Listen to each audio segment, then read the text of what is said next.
It's my pleasure to introduce our speaker, Tom Baker. Tom is a former Catholic priest who was inspired to follow a different path in his spiritual journey. He is a student of the Agricasi material and embraces the philosophy and is a teacher of A Course in Miracles. Tom is a long student of near-death studies.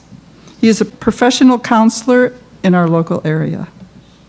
Tom is an ordained minister with the Fellowship of the Inner Light and has served our fellowship for many years. Currently, he teaches in the Fellowship Seminary on the topic of homiletic. Tom shares with wit and humor and inspires us in becoming more conscious in our journey through life, touching our hearts on the deepest levels.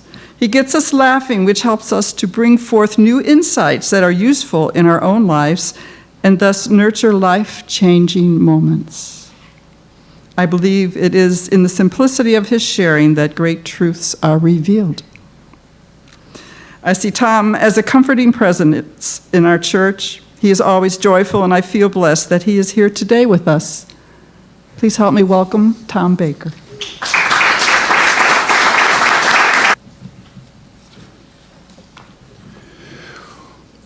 Well, you know, they were talking about armor before, and I was thinking about what my armor is. My armor is my expertise. Tom the expert.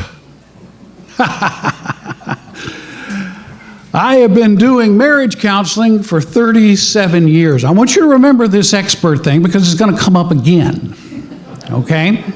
But I'm going to prove that I'm an expert in marriage. I've been doing marriage counseling for 37 years. I've been in a little room with people yelling at each other. And you learn a few things doing that. And one of the things I've learned is that when people give up on love, they embrace power. In other words, when loving one another becomes difficult, we give up. And we revert to having power over each other. That's why couples argue. They fall into a power struggle, power over one another. Now, love is the language of the kingdom of God. Power is the language of the world. The kind of power I'm talking about looks like blame and judgment and criticism and also worry and anger. Love looks like forgiveness, acceptance, and encouragement. You remember Andy and Mayberry? You remember that. Andy was love and Barney was power. Barney was a little paranoid, so he was constantly afraid of a crime wave coming to Mayberry. As a result of his fear, Barney was constantly armed and dangerous, with a pistol on his hip and a bullet in his shirt pocket. Andy was constantly talking Barney out of his paranoid fantasies and urging him not to make a big deal out of his fears. We are faced with the choice every day of whether to be Andy or Barney. As Jesus put it, be in the world, but not of the world. As Charles Fillmore put it, founder of Unity, you are a spiritual being having a human experience. The world is losing its spiritual identity and too often is going for its gun. Most of my life, I have been Barney, going for my gun, struggling to find my bullet, defending myself from my own imagination.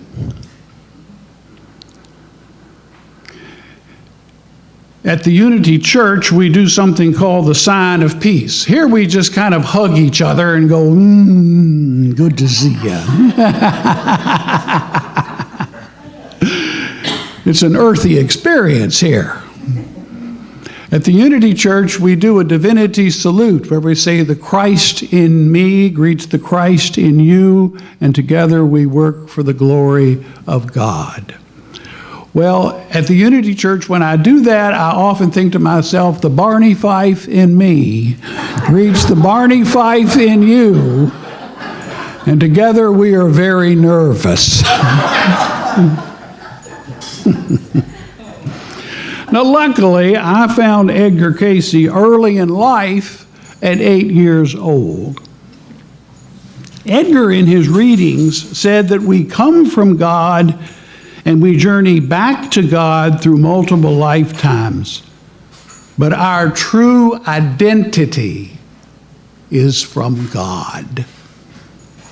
Who am I? I am God's son or God's daughter having a human experience. So from the age of 8, I had a secret identity. Tom Baker, child of God, reporting for duty. Because I was so often afraid, I was a bit smug about my stealthy identity. People would say in a downcast way, well, I'm only human. And I would think to myself, what fools these mortals be. When I get scared, I get proud and arrogant and superior. I knew something about myself that no one else noticed, and it was true about all of us. But only a few of us knew our true identity, and that felt like that made me something special. When I became a priest, I even wore a uniform that pointed to my special identity. Holy priest and vestments that made me look like a bearded angel in aviator glasses. As a priest, what I noticed was how frightened the world was. Everywhere we are told that we might be sick, we might be poor, we might be wrong, and ultimately we are going to die. That's the good news of the world. What if we were told we might be well, or we might be prosperous? We might be right. And the death was an enormous and frightening illusion where the body dies and the spirit soars. That's the good news. That's the gospel. That's the kingdom. That's what we hear in church. But in real life, how does my divine identity work? When the chips are down, can my divine identity save me? Well, speaking from experience, I would say yes. About a year ago, I was giving a talk at the ARE, the Edgar Casey Institute, when I had a panic attack. I began to shake, and I couldn't stop. You may have been there. I couldn't stop. This is the moment that a speaker hopes never comes. This was a catastrophe. I'm a little uncomfortable even talking about it. It made sense that I would have a panic attack since I was talking about something I knew little about. I was talking about grief. Well, I haven't had much grief in my life. I believe in the spirit world, and I have no fear of death. It's life I worry about.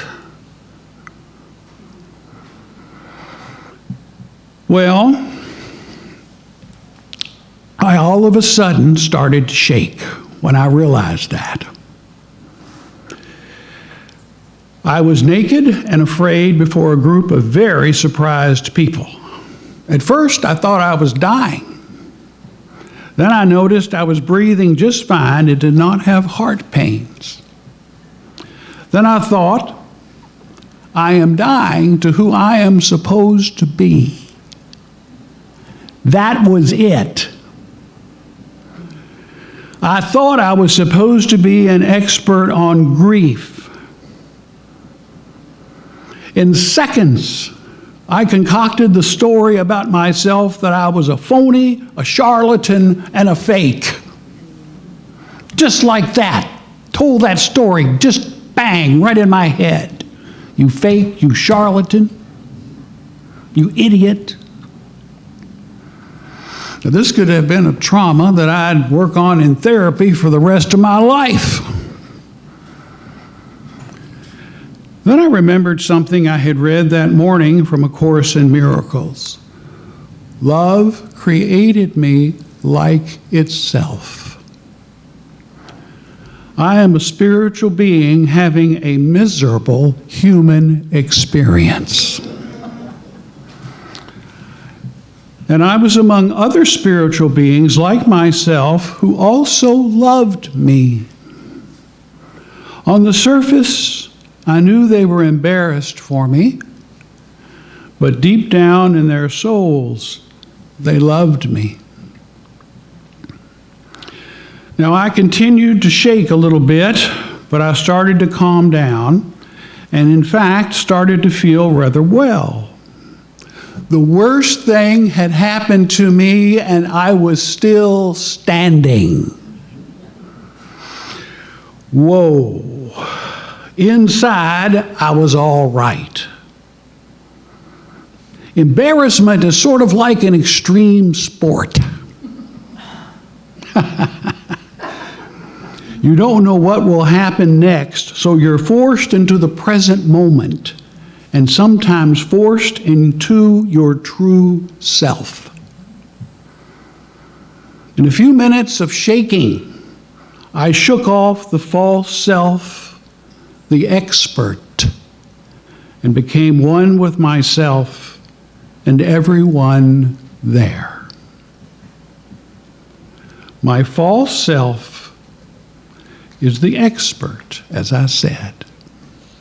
Or as women say, I was a mansplainer. You ever hear that term? The mansplainer. I would always explain things, especially to women. Let me tell you why you're upset. Let me tell you why you're nervous. Let me tell you why this. Let me tell you why that. Women nag and men explain why they're nagging and how to fix it. This doesn't work. Most of my adult life, I've thought I needed to be the expert explainer. This is my false self, my armor, my own Barney Fife, and it has made me very nervous. My true self simply says, I love who you and I are becoming. Now, you could say that the world is falling apart. It certainly looks that way, especially if you watch television. It's in horrible shape. But what is the world but a reflection of ourselves? We're the world. The world is us reflected back to us. And that world is full of confused human beings who are afraid. When we become afraid, we blame, we judge, and we criticize. It's a mess, and it's made our politics a brutal affair. Plus, we trust one another less and less. Yet we are not trapped in our politics or in our catastrophic fantasies about the future and ourselves. We are spiritual beings experimenting with being human and bringing the human race to a peaceful place. We live forever. Life is like a psychodrama in which we learn by going through lots of ordeals. Now, you have probably said, and I bet you I've overheard some of you say, I don't want any drama in my life. You ever say that? No more drama. No more drama. Come on. We're fascinated with drama. We entertain ourselves with it. We pay money to see it. We adore drama. Here on earth, we go through these ordeals. We think we don't like them, but that's why we come, to go through those ordeals. With every ordeal we experience, we become a little more peaceful, a little more courageous, and a little more kind. So I say to myself and I say to you, don't give up on the world. Because giving up on the world is a little like giving up on yourself. Despite appearances to the contrary, I think we are very close to peace. It's all a matter of remembering who we are and spreading the good news that all of us are the sons and daughters of love itself. In that, each one of us is an expert. Feels good, doesn't it? Feels peaceful. Thank you.